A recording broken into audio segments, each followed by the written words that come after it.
수예배 오신 성도님들을 환영합니다. 저희가 오늘 찬양 드린 것 같이 오늘도 예배를 통하여서 주 안에 거하여 주께로 돌아가는 축복의 은혜가 넘치는 성도님들이 되시길 축복드립니다. 오늘 하나님께서 주신 말씀은 예레미야가 5장 1절에서 22절 말씀입니다. 예레미야가 5장 1절에서 22절 말씀입니다.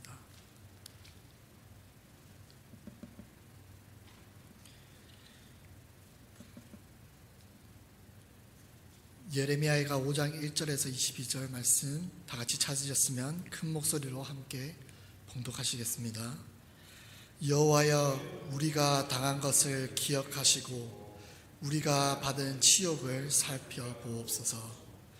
우리의 기업이 외인들에게, 우리의 집들도 이방인들에게 돌아갔나이다.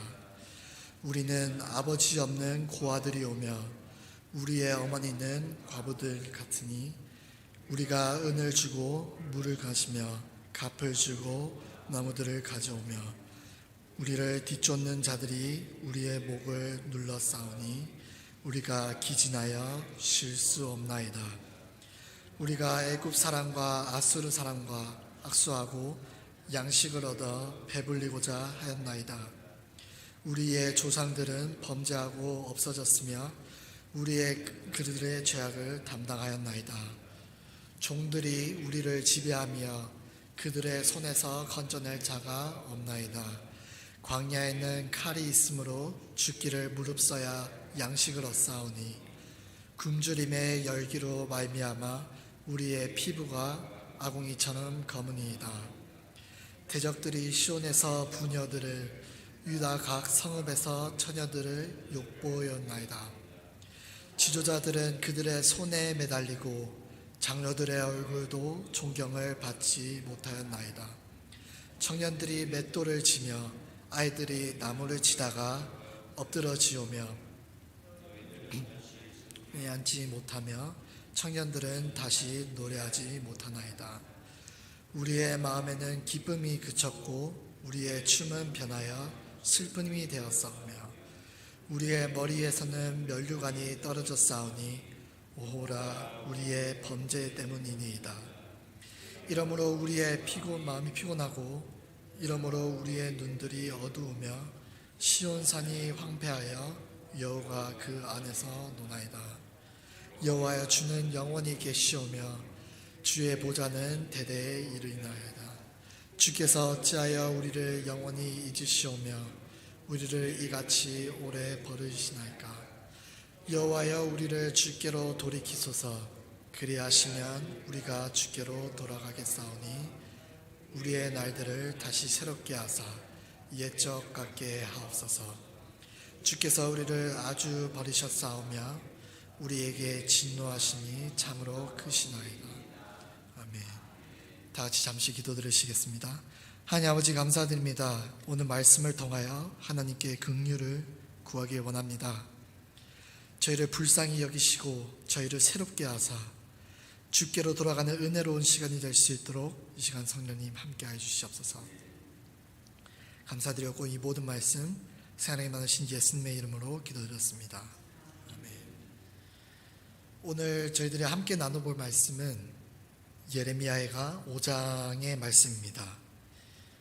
예레미야서는 슬플의 자를 써서 예레미야서의 슬픔에 잠긴 발문입니다. 그 시대엔 유다의 끝없는 회개하지 않은 우상 숭배의 결과로 하나님께서는 바벨론 사람들이 예루살렘 성을 포위하고 약탈하고 불태우고 파괴하는 것을 허락하셨습니다. 솔로몬 왕이 지었던 그 하나님의 성전, 약 400년 동안 건재해왔던 솔로몬의 성전은 불에 타서 무너졌습니다. 이 사건을 목격한 예레미야 선지자는 유다와 예루살렘에서 일어난 일에 대해 애도하기 위해 이 애가서를 썼습니다. 그리하여 예레미야 애가는 구약 성경 전체에서 가장 슬픈 책이라고 볼 수 있습니다. 오늘 저자 예레미야 선지자는 거대한 예루살렘이 함락된 이후에 슬픔을 여기 이 에가서에 적었습니다. 그러나 그 슬픔 가운데서도 예레미야는 하나님의 선하심을 말씀하고 있습니다. 에가서는 총 5장으로 나뉘어 있습니다. 각 장마다 다른 에가를 나열하고 있지만 저희가 오늘 살펴볼 내용은 그 중에서 마지막 장 5장을 살펴보도록 하겠습니다. 2020년 올해 최고의 책이라고 뽑혔던 책 한 권이 있습니다. 그 책의 이름은 마크 브로가 목사님께서 쓰신 짙은 구름, 더 깊은 긍휼이라는 책입니다. 이 책에서 저자는 이렇게 말합니다. 애통보다 훨씬 더 나쁜 것은 조용한 절망이다. 하나님께 아무런 말도 하지 않는 것이야말로 불신의 궁극적인 증거이다. 절망은 하나님이 나에게 아무런 신경도 쓰지 않고 나의 말을 전혀 듣지 않으시며 아무런 변화도 나타나지 않을 것이라는 포기의 자세다. 이렇게 하나님을 포기한 사람은 더 이상 기도하지 않는다. 저희들은 이 험한 세상을 살아가면서 때론 절망에 휩쓸리기도 합니다. 무언가 정말 너무 애통한 일을 겪으면 때론 눈물조차 나오지 않을 때가 있습니다. 그건 바로 마크 브로가 목사님께서 책에서 말씀하신 조용한 절망이 아닐까 생각해 봅니다. 오늘 본문 말씀에서는 예루살렘의 절망에 대해서 말씀하고 있습니다. 그러나 예루살렘 예레미야 선지자는 이 절망을 어떻게 받아들였을까요? 또한 그 절망을 어떻게 대처했을까요? 오늘 본문 말씀을 통하여 저희들이 살아가면서 정말 애통한 일을 겪었을 때, 또한 삶의 절망에 빠져 있었을 때 어떻게 대처해야 되는가를 살펴보도록 하겠습니다. 본문 말씀 1절입니다. 여호와여 우리가 당한 것을 기억하게 하시고 우리가 받은 치욕을 살펴보옵소서.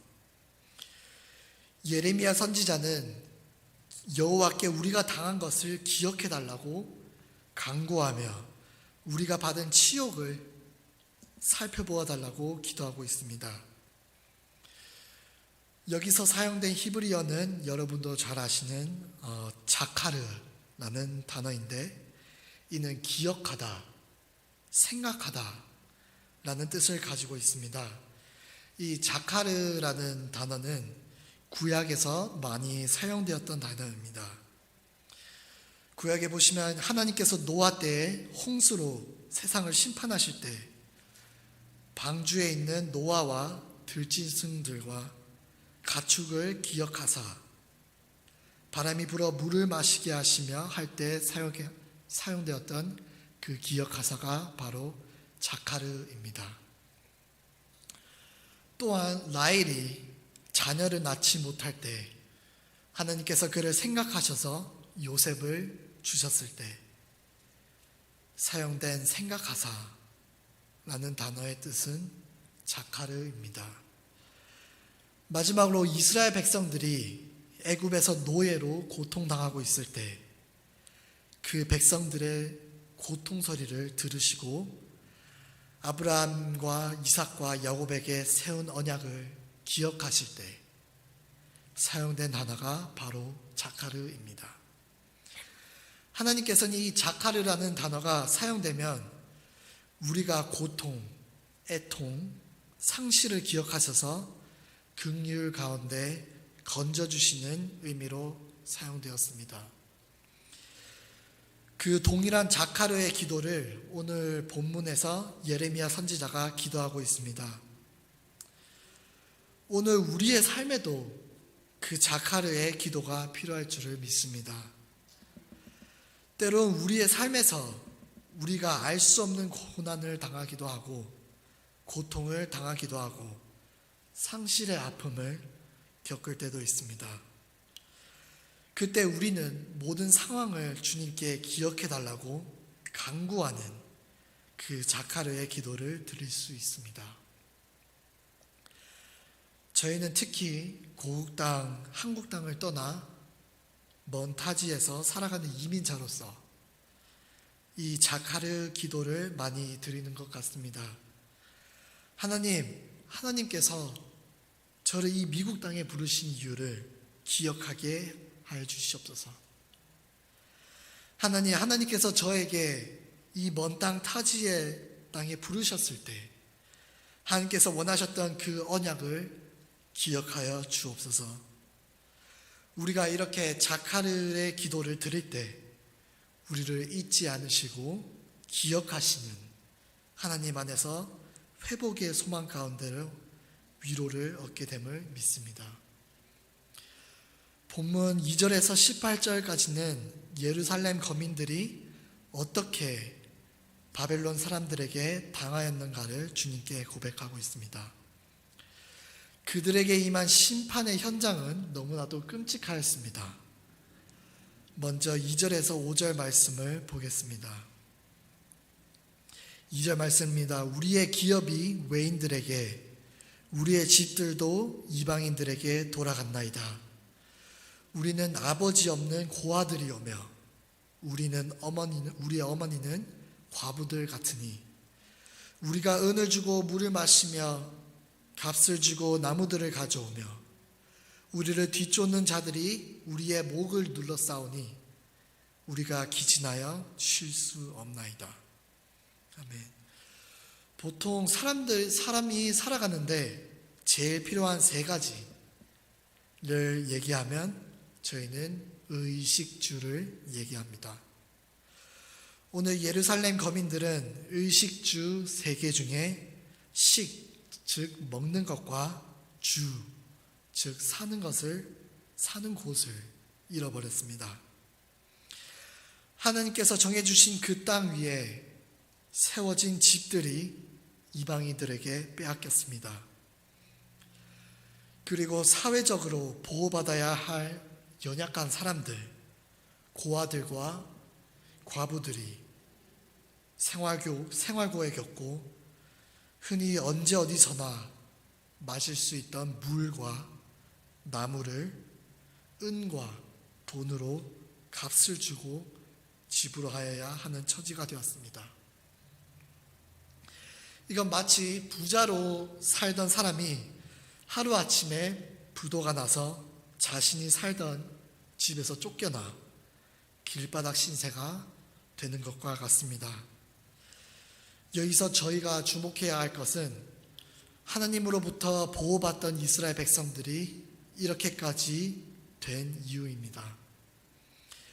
그 이유는 6절에서 7절 말씀에서 말씀하고 있습니다. 6절입니다. 우리가 애굽 사람과 아수르 사람과 악수하고 양식을 얻어 배불리하고자 하였나이다. 우리의 조상들은 범죄하고 없어졌으며 우리는 그들의 죄악을 담당하였나이다. 현재 이스라엘 백성들이 겪고 있는 그 고통은 하나님이 다른 이방 백성들을 의지한 결과이며 그것으로 인해 그들의 조상들이 심판을 당하여 없어졌고 그 자손들까지 죄악을 담당하고 있다는 고백입니다. 7절 마지막에 보시면 담당하였다 라는 말은 무거운 짐이 되다, 짐을 운반하다 라는 의미를 가지고 있습니다. 이스라엘 조상들의 범죄로 인하여 그 후손들에게 그 무거운 짐과 하나님의 심판의 결과가 후손들에게까지 영향을 주게 되었음을 의미합니다. 여기서 저희가 한 가지 관통해야 할 사실은 부모의 죄로 인해 자식이 심판을 당한다는 뜻이 아닙니다. 왜냐하면 하나님과 나의 관계는 1대1 관계이기 때문입니다. 여기서 그런 말하는 의미는 부모가 행한 죄로 말미암아 자식들에게까지 영향이 갈 수 있다는 것입니다. 저희는 살아가면서 생각보다 많은 영향을 남들에게 줍니다. 또한 반대로 생각보다 남들에게 많은 영향을 받기도 합니다. 이제 제 친구 중에 미국에서 태어난 한국인 친구가 있습니다. 그 친구는 한 번도 한국을 가본 적이 없다고 합니다. 부모님께서는 한국에서 오셨지만 미국에서 태어난 탓에 영어 발음이 섞인 한국말을 저에게 하곤 합니다. 그러나 한 날 그 친구가 저에게 그런 말을 했습니다. 왔다 거시기 하네. 저는 깜짝 놀라서 그런 말을 도대체 어디서 배웠냐고 물어보았습니다. 그러자 그는 같이 살고 계신 할머니께서 자주 쓰시는 말이라고 하였습니다. 이렇게 저희는 가끔 한 번도 직접 가보진 않았지만, 직접 경험해보진 않았지만 주변 사람들에 인하여 영향을 받게 되는 것을 볼 수 있습니다. 이러한 영향들이 이스라엘 자손들에게까지 어떻게 미쳤는가, 어디까지 미쳤는지 다시 한번 본문으로 돌아가 살펴보도록 하겠습니다. 8절에서 10절 말씀입니다. 8절입니다. 종들이 우리를 지배하며 그들의 손에서 건져낼 자가 없나이다. 광야에는 칼이 있으므로 죽기를 무릅써야 양식을 얻사오니 굶주림의 열기로 말미암아 우리의 피부가 아궁이처럼 검으니이다. 여기 8절에서 말하는 종들은 바벨론 왕의 명령으로 유다를 통치하는 자들을 의미하며 그들의 손에서 백성들을 구원할 자가 없는 현실의 고통을 울부짖고 있습니다. 또한 앞서 언급드렸듯이 먹을 양식이 없어서 이리저리 돌아다니며 양식을 구해야 하는데, 광야에는 그들의 양식과 재산을 노리는 위협들이 난파하고 있음을 기록하고 있습니다. 사람이 살아가는데 의식주를 해결해야 하는 이스라엘 백성들이 먹지도 못하며 그리하여 피부가 검게 변해버린 것을 볼 수 있습니다. 정말 상상도 할 수 없을 만큼 굶주렸음을 저희는 알 수 있습니다. 더 나아가 11절에서 16절 말씀에는 전쟁으로 인해 그들이 잃어버렸던 것들을 계속해서 이야기하고 있습니다. 특히 11절에서 16절에서는 사람들을 상실한 것에 대해 이야기하고 있습니다. 11절에 나오는 부녀란 결혼한 여자를 의미하고 처녀란 결혼하지 않은 여자를 의미합니다. 유대인들은 가정에서 어머니와 아내와 딸을 상실했습니다. 저희 일본으로부터 식민지 시대를 경험했던 우리 민족은 가족이 성노예로 끌려가는 고통이 무엇인지 너무나도 잘 알고 있습니다. 그러한 말로 할 수 없는 고통을 오늘 유대인들에게도 임한 것입니다. 또한 12절엔 지도자의 상실을 의미하고 있습니다. 지도자의 역할은 백성들이 살아가는데 중요한 역할을 합니다. 하나님께서는 가정에게 가장을 세우셨고요. 이스라엘 백성들을 이끌어내는 리더자를 세우셨고요. 각 시대마다 선지자를 세우셨고 왕권 시대에는 왕들을 세우셨습니다. 그리고 신약에서는 우리의 영원한 왕 대신 예수 그리스도를 이 땅에 보내주셨습니다. 이러한 중요한 역할을 하는 리더자를, 그 지도자를 오늘 이스라엘 백성들은 상실해버린 것이었습니다. 13절부터는 소중한 일상생활의 무너짐을 보여주고 있습니다.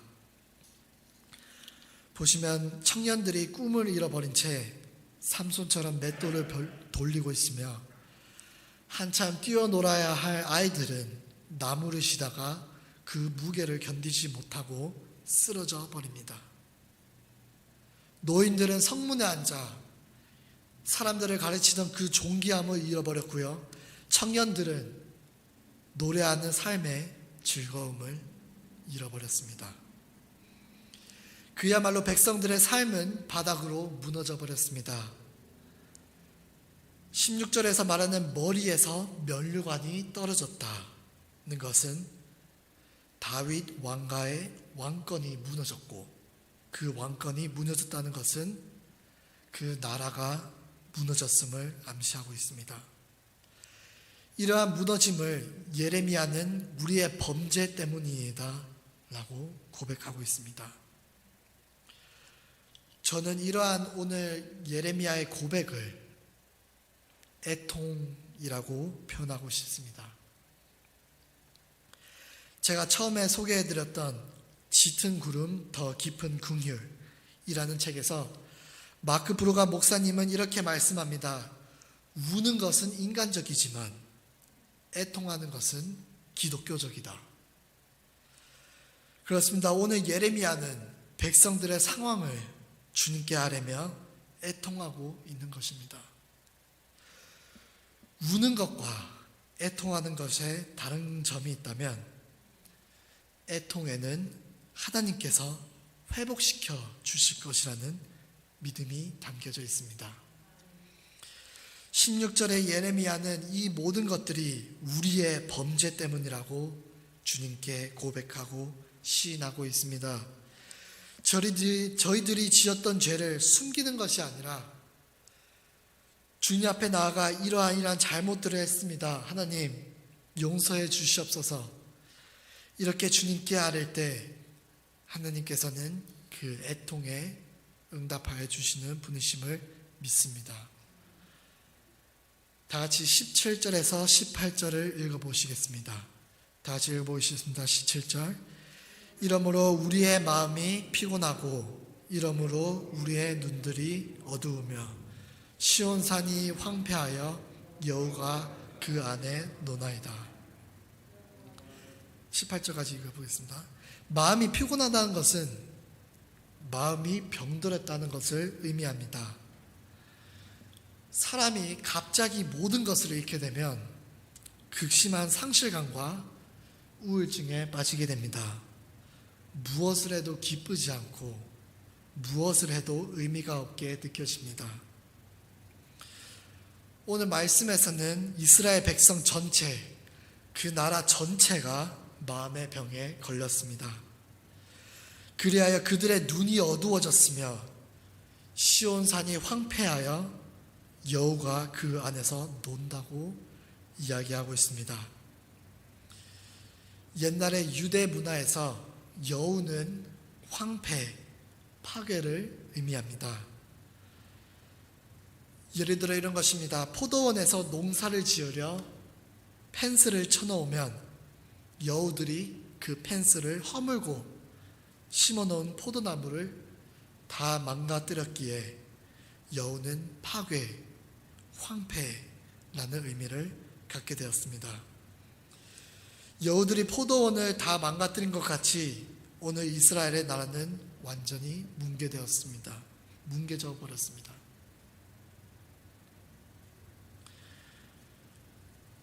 제가 좋아하는 찬양이 하나 있습니다. 그 찬양의 제목은 은혜라는 제목입니다. 찬양의 가사가 이렇게 시작합니다. 내가 누려왔던 모든 것들이, 내가 지나왔던 모든 시간이, 내가 걸어왔던 모든 순간이 당연한 것 아니라 은혜였소.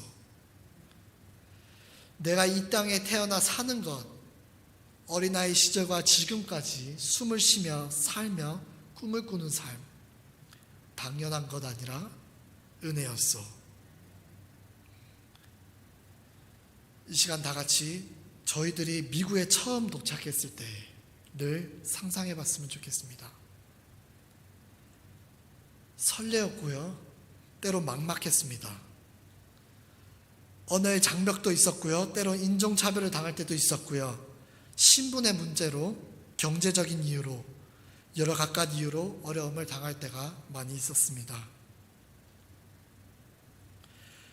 자, 이제 그 시간대와 지금 저희들이 살아가고 있는 삶을 비교해 보길 원합니다. 먹는 것에 대한 두려움이 없고요. 입는 것에 대한 두려움이 없습니다. 또한 살아가는 것에 대한 두려움도 없습니다. 오늘 본문 말씀을 통해 단 한 가지 깨달아야 할 것이 있다면, 내가 지금까지 누려왔던 이 모든 것들은 하나님의 은혜였음을 깨닫길 원합니다.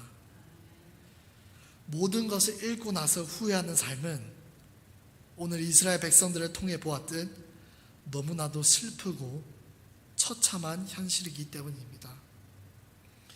그러나 예레미야 선지자는 이러한 민족적 아픔 속에 단순히 애가, 즉 슬픈 노래로 끝나지 않습니다. 다 같이 19절에서 22절을 읽어보겠습니다. 19절입니다.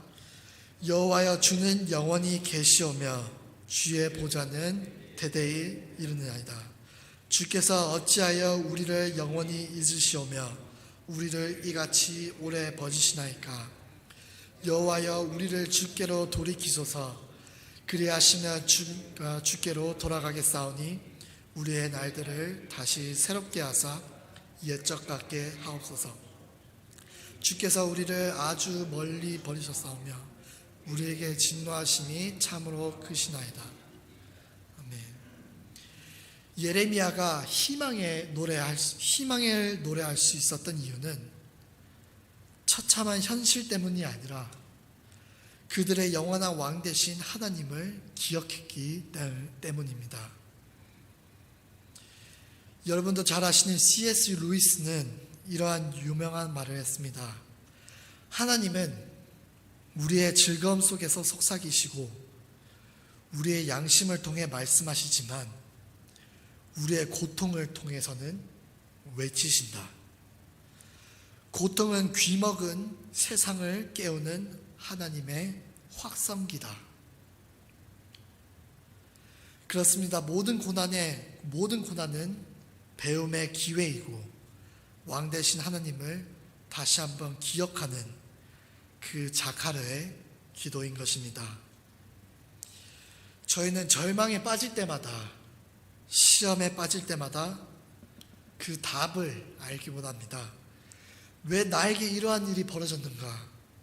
왜 내 삶이 내 뜻대로 풀리지 않는가?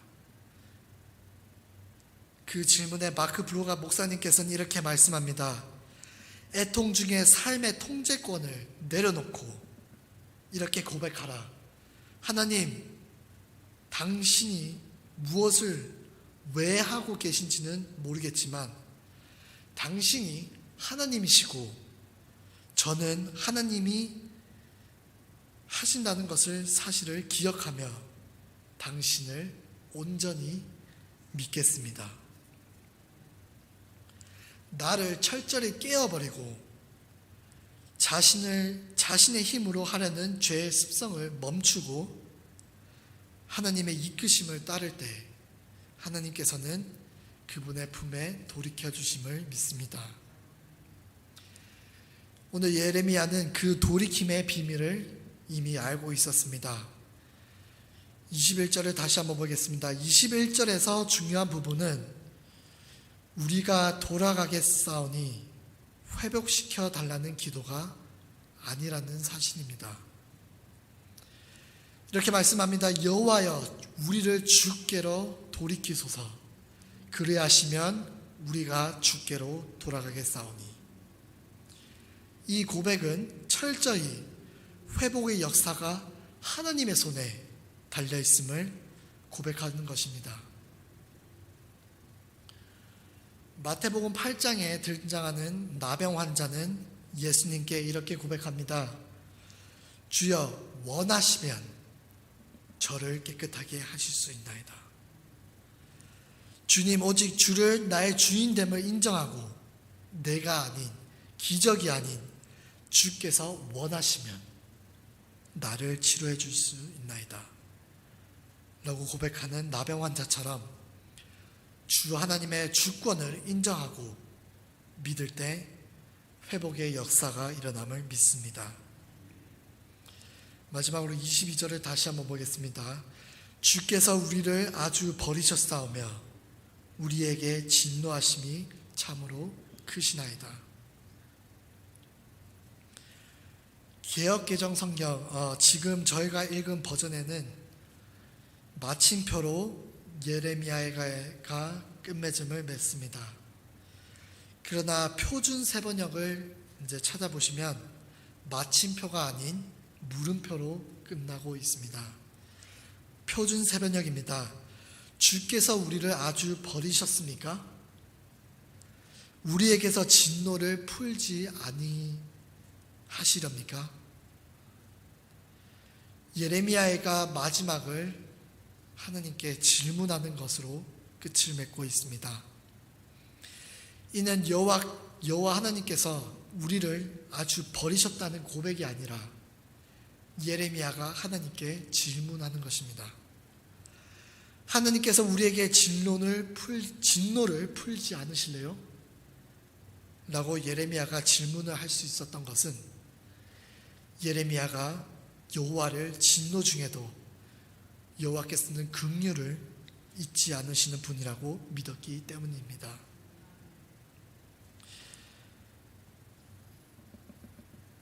그 질문에 대한 답은 호세아 11장 8절에서 찾을 수 있었습니다. 제가 읽어드리겠습니다.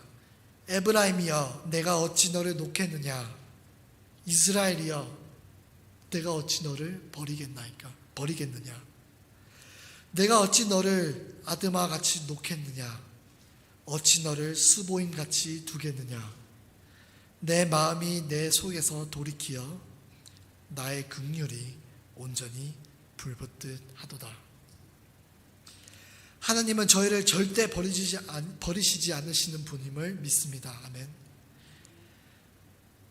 마크 브로가 목사님께서는 그의 책에서 이렇게 결론을 지었습니다. 하나님은 우리에게 필요한 긍휼과 은혜를 매일 공급해 주신다. 우리가 고난을 버틸 수 있는 것은 하나님의 긍휼이 결코 바닥이 나지 않기 때문이다. 이것이 바로 우리가 믿어야 하는 약속이다. 제가 오늘 설교 제목을 이제는 주께로 돌아갈 때입니다 라고 잡아보았습니다. 혹시 지금의 삶이 잘 안 풀려서 자카르, 즉 기억하소서의 기도로 나아가야 하는 성도들이 계십니까?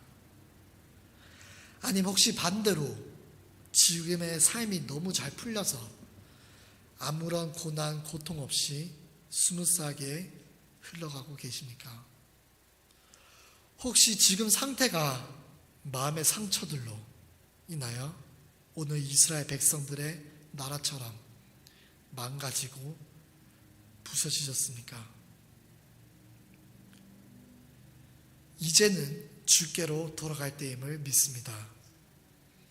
예레미야 선지자처럼 주님께 부르짖고 나의 상황들을 고백드리길 원합니다. 그리고 그 고백 속엔 슬픔과 눈물이 아닌 애통함을 주께 토하고 주님께서 회복시켜 주실 것이라는 믿음을 가지고 나가시길 소망합니다. 반대로 만약 지금 나의 삶이 너무 스무스하게 잘 흘러나가고 있으시다면 그때가 바로 기도할 때요. 다시 한번 열정을 가지고 주님께 나아가 엎드려야 하는 시간임을 믿습니다. 오늘 저의 작은 에피소드 하나의 끝으로 오늘 말씀을 마치도록 하겠습니다. 몇 주 전에 저는 국가고시를 보았습니다. 그 14시간 동안 보는 그 국가고시를 준비하기 위해 저는 몇 날 몇 주를 거의 밤새듯이 공부하며 손이 닳도록 쓰고 외우고 반복하였습니다. 다행히 주님의 은혜 아래 잘 마쳤습니다. 그러나 그 국가고시를 끝내고 집에 오던 순간 무언가의 공허함을 느꼈습니다. 그렇게 밤을 새가며 하던 공부가 갑자기 끝나니 한편으로 너무 기뻤지만 또 한편으로는 갑자기 할 게 없어지니 내가 뭘 해야 되는지 방향을 잃은 느낌이었습니다. 그러다가 이제 오늘 설교 제목이 머리에 딱 떠올랐습니다. 아, 이제는 주께로 돌아갈 때이구나. 저희는 이렇게 살아가면서 세상 살아가는 것이 너무 바빠 여유조차 없어서 제일 중요한 것을 잊어버릴 때가 있습니다. 그때마다 마음속으로 되새겼으면 좋겠습니다. 이제는 주께로 돌아갈 때입니다. 다 같이 기도드리시겠습니다. 하나님, 오늘 저희는 예레미야 선지자의 자카르 기억하소서의 기도를 통하여 하나님께서 저희를 회복시키시는 원리를 깨달았습니다. 철저히 나 자신을 버리고 주님께 내가 잘못했던 것, 내가 놓쳤던 것, 내가 죄 지었던 것을 아뢰고 고백하고 또 그 고백함으로 인하여 주님께서 다시 주실 그 소망을 깨닫길 원합니다. 두려워 말라, 내가 너와 함께함이라. 놀라지 말라, 나는 내 하나님이 됨이라. 내가 너를 굳세게 하랴, 참으로 너를 도와주시리라. 참으로 나의 의로운 오른손으로 너를 붙들리라. 라고 말씀하신 하나님, 이 시간 나를 철저히 주님 앞에 내려놓사오니 저희의 불쌍함을 보시고 긍휼을 베풀어 주시사 다시금 주님께로 돌아가는 역사가 일어날 수 있도록 하나님께서 우리를 주께로 돌이켜 주시옵소서. 주님의 역사하심을 간구하오니 오늘 이 자리에 계신 모든 성도님들 그리고 가정들, 직장 위에 하나님의 은혜가 넘치도록 성령님 함께하여 주시옵소서. 감사드렸고 이 모든 말씀 사랑이 많으신 예수님의 이름으로 기도드렸습니다. 아멘. 하늘에 계신 우리 아버지여, 이미 거룩히 여김을 받으시오며 나라에 임하시며 뜻이 하늘에서 이룬 것 같이 땅에서도 이루어지이다. 오늘날 우리에게 일용할 양식을 주옵시고 우리가 우리에게 죄를 지었던 것 같이 우리 죄를 사해 주옵시고 우리를 시험에 들게 하시며 다만 악에서 구하옵소서. 대개의 나라와 권세와 영광이 아버지께 영원히 있사옵나이다. 아멘. 감사합니다. 이제는 주께로 돌아갈 때입니다 라고 서로 인사하며 세상으로 나가겠습니다.